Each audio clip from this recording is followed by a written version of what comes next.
I just now in the morning I recorded a video. The subject is seva. Seva means what? Service. Swami Vivekananda, borrowing from the Upanishad, of course, said something very interesting and very important for us. He said, this is the Upanishad which he quoted, but people don't read the Upanishad, but they listen to Swami Vivekananda. Yeah. So, he said, Atmano mokshartha jagat hitaya cha. It means the aim of life should be Atmano mokshartha. Moksha, freedom for the Atman, realization for the soul, for the Atman. And jagat hitaya cha. And to do as much as you can for the world. If these two things go together in our life,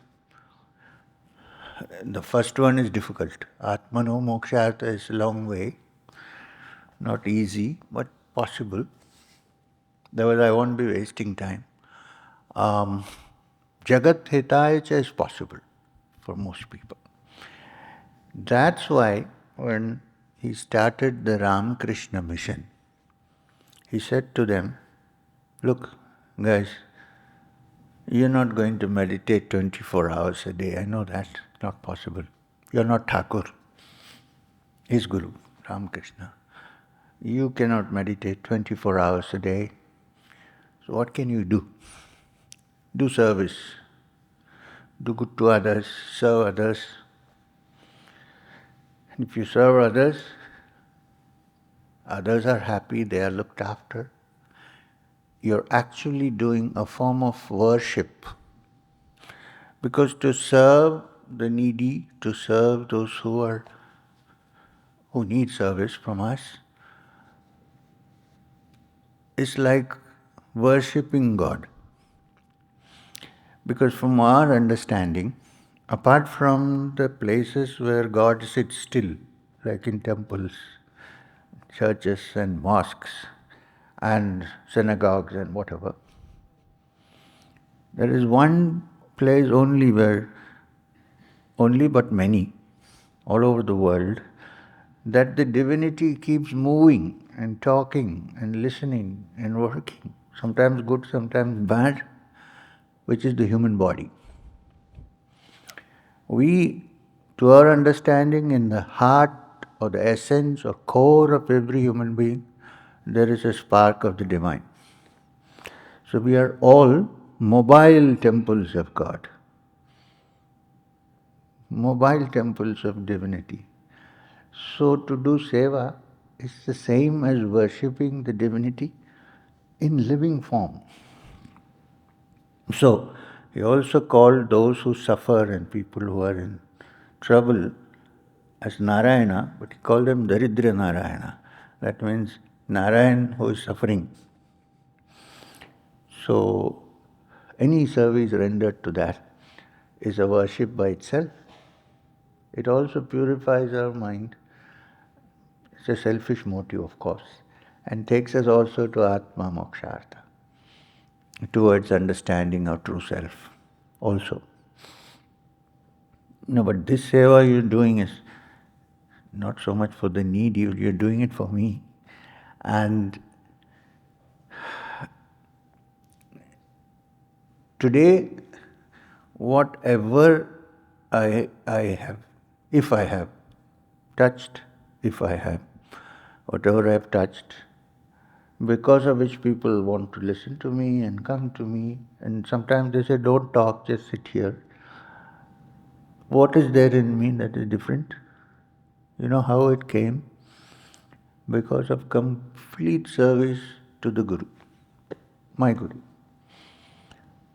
Maheshwarnath Babaji, he didn't need any service. I mean, he was an independent man who wouldn't stay for more than a few days in one place, not even footwear, no banner, no YouTube, no iTube, nothing. No ashram, no place to stay. Sometimes you're reminded of the Bible where Jesus said, The foxes have dens and the snakes have holes, but the Son of Man doesn't know where to lay his head. That kind of person. Nowhere to go. In Gita, there's a term for that, aniketa, one who has no house, because all are his houses.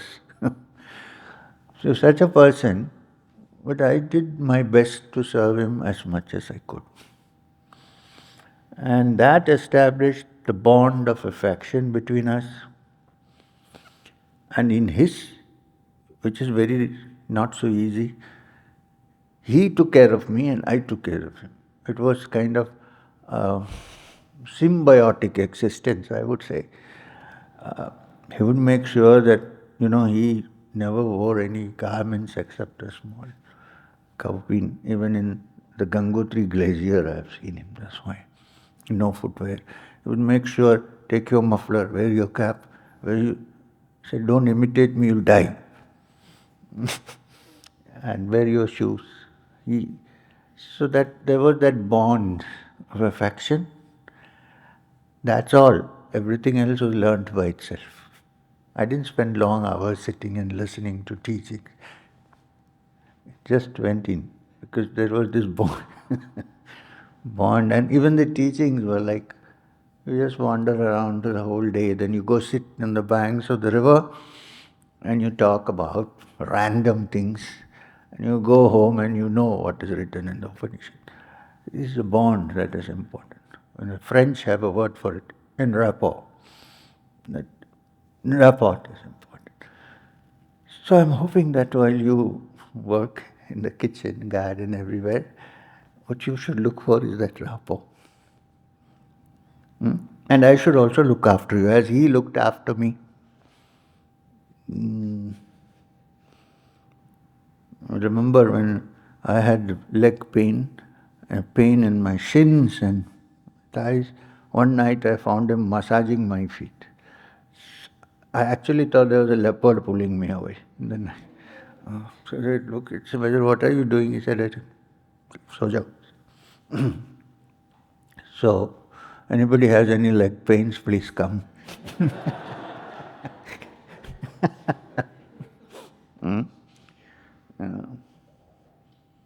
So,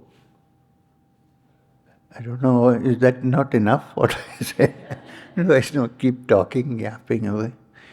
So this should be a sacred link between us, and I'm very, very thankful that you're all here doing everything that is required. You could have done without coming also. So, thank you very much.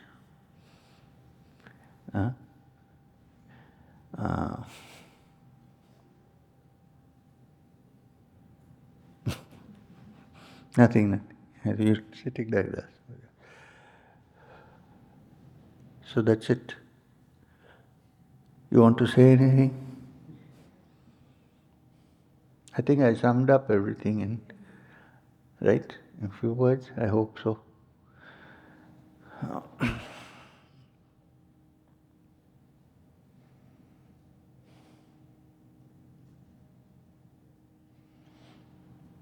You know how important service is, right, Misty? You looked after somebody for such a long time. So, that's what it is. So now, when you go home, it doesn't mean you shouldn't serve others. Carry the spirit of service with you, okay? Not only here and me, take it with you. There are many unfortunate souls in this world who need help. Whatever way you can, need not be big, organized. If you cannot give somebody something, at least don't growl. Smile. Say kind words. That goes a long way. Yeah, that's it. Thank you.